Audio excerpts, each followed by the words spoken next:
We good. Okay. Now, what transpired was the cream of the crop of the penitentiary political echelons of the Aryan Brotherhood, the Mexican Mafia, the Northern Familia, and the Black Guerrilla family being back in them stoops all came to an agreement, which was called the NTP, the No Tolerance Policy to end all racial hostilities on the mainland. So this was a collective body of, like I said, the cream of the crop ranking members of these organizations behind that shoe, and they did a class action lawsuit which spotlighted a lot of the inhumanities and the cruel and unusual punishment, whether it was physical, psychological, that was going on behind those walls in these isolations, these indeterminate shoe programs specifically. So when that class action lawsuit transpired, these were some of the things that were articulated in order for the administration to get behind releasing a lot of these ranking members who basically could have a say so to either for this motherfucker to go crazy or for it to be calm. So in order for them to understand some of the things that would benefit the program overall, one of the parameters of that was to end the racial hostilities. So now, bro, we be on the yard playing basketball, soccer, and everything with Mexicans, blacks, everything, bro. It's smooth like that now. Whites, And everybody. hopefully, you know,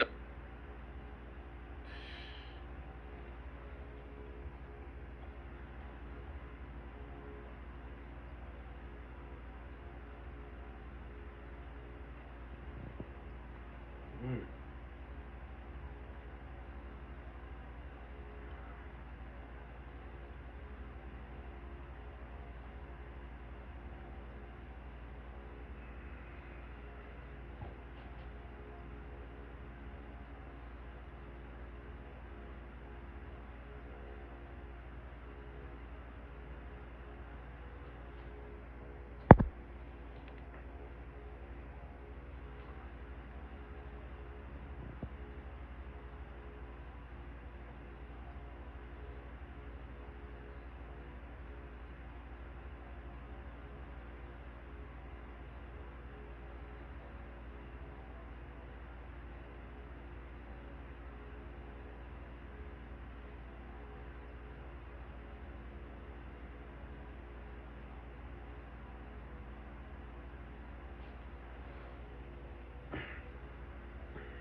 Shit, this shit ain't I don't know recording. what keep happening. It's like this tablet keep on the podium is right here. You know, this shit crazy, this little technology shit. But with your question, as far as the Europeans, they play with the Hispanics a lot. I've never really seen them delve into the games when the brothers is playing. But again, you know, we've been doing this. I think it'll be 10 years next year. I believe they first start kicking the elders out in 2015. So you know, it's still touchy. You know what I'm saying, in certain terms, because culturally this is new. You know what I'm saying? Now with the blacks and Mexicans, you know, we really fuck with it anyway, low key. So it'll be a lot easier for us to make that transition.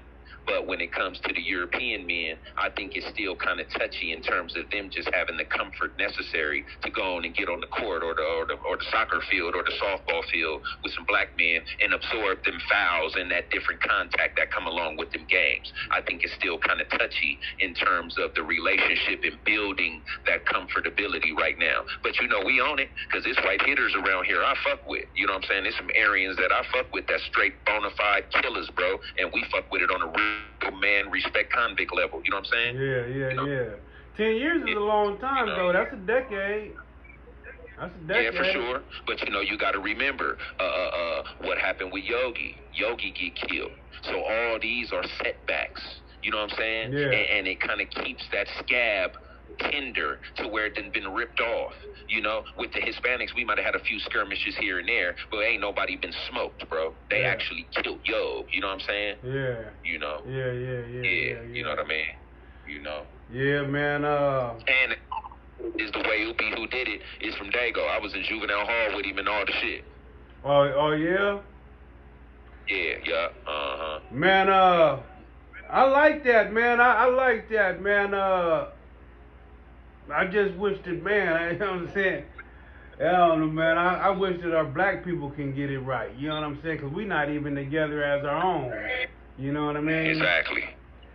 Bloods But and we Crips. striving. One thing I will say, bro, is I proposed because I fuck with the Crips, homie. I get a lot of love from the Keyway brothers around here, and I'm talking about Keyways of standing, some real names around this motherfucker. Whether it's the neighborhood niggas in LA, the 40s and the 60s, or whether it's my Harlem Thumb niggas, I fuck with a lot of niggas, bro, and they really got love for me. So what I proposed here was, as opposed to it being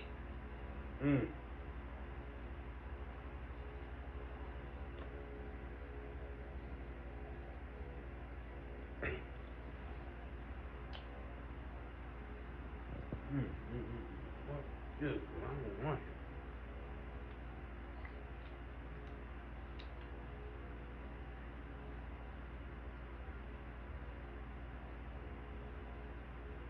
It ain't me, bro.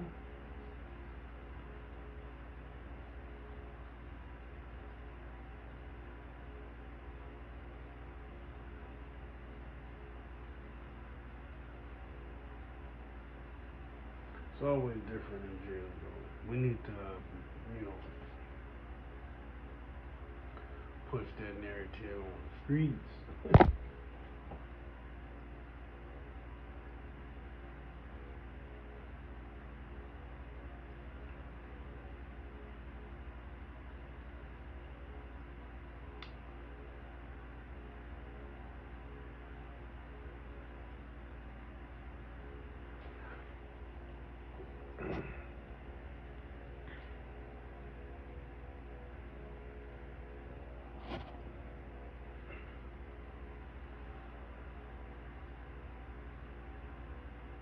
That's all with this tablet thing. You know, it's all good.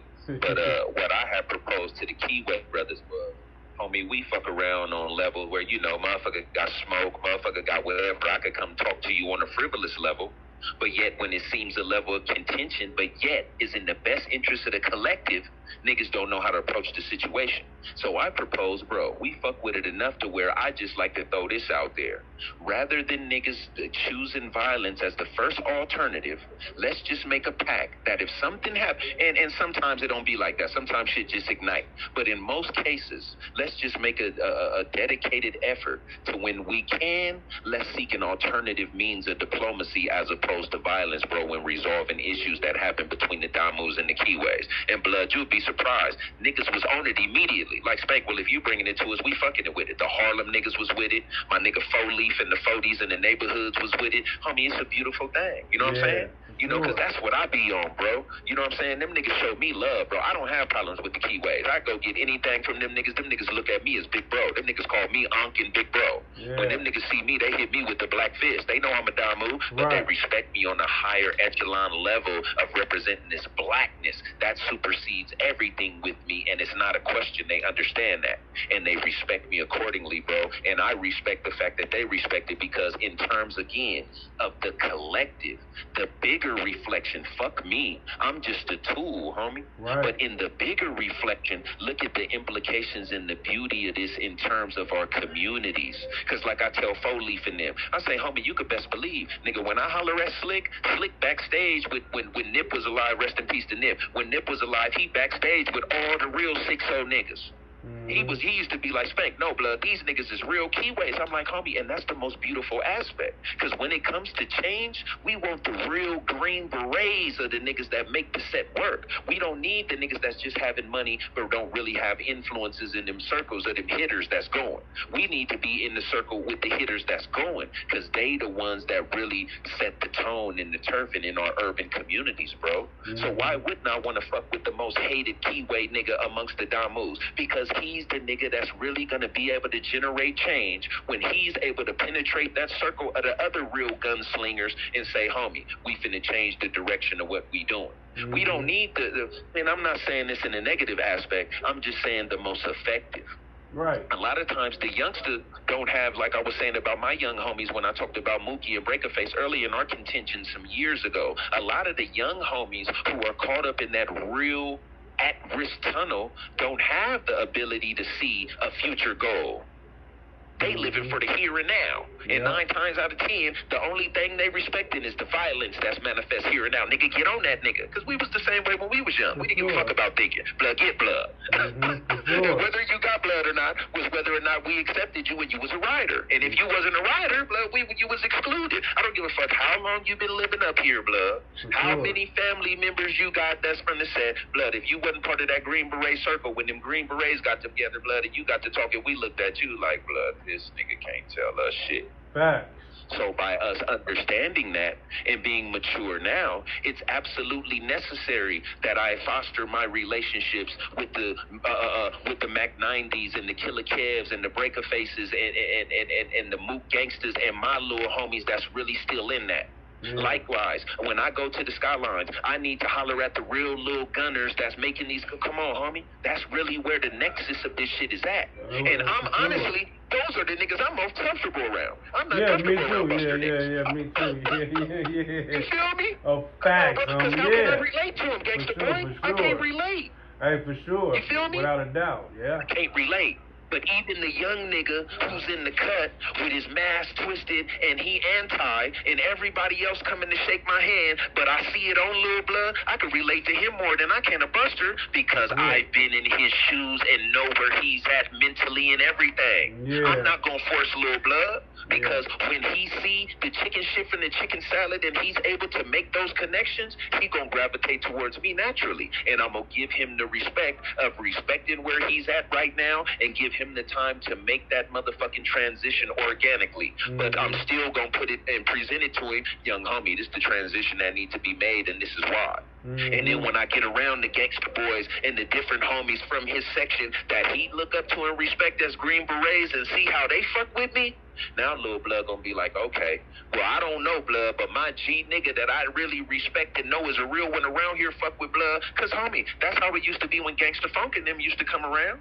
We knew who Blood was. We didn't have that connection. But the fact that he fucked it with TP and the older homies who we stood down and respected protocol around this motherfucker, we was able to really mingle around Blood and see. And later, I used to see Gangsta Funk in the Bounty Jail and everything be like, big homie Blood, you don't remember me? He like, yeah, Blood, you the little Emerald homie. Okay, right. You feel me? Yeah, for sure. But this is the difference, Gangsta boy. We had Southeast G's back then, Blood. The gang shit used to go on, but there were certain environments you get in where a nigga's G status transcended just his turf alone. Where a nigga was such a Southeast G that even a young nigga that wasn't up under his direct tutelage was gonna listen. You had your Gangsta Funks, your Baby Jack Nasties, your Schoolyards, your Gangsta Earns, your niggas that transcended their own geographical location and became universal Southeast G's, Blood. Because what they stood for, like I said earlier in our conversation, was a righteous reflection of the collective, Blood. To where little homies was quick to say, yeah, that's the G homie, he from Skyline, but Blood, that's my big homie right there. Because Blood's reflection collectively was something that the young niggas, regardless of where they was from individually, could really respect, Blood. Yeah, that's definitely something, excuse me, that's something that the game had lost. A lot of from, three strikes and what have you. Exactly, because now this gang cultural shit, bro. Who's that?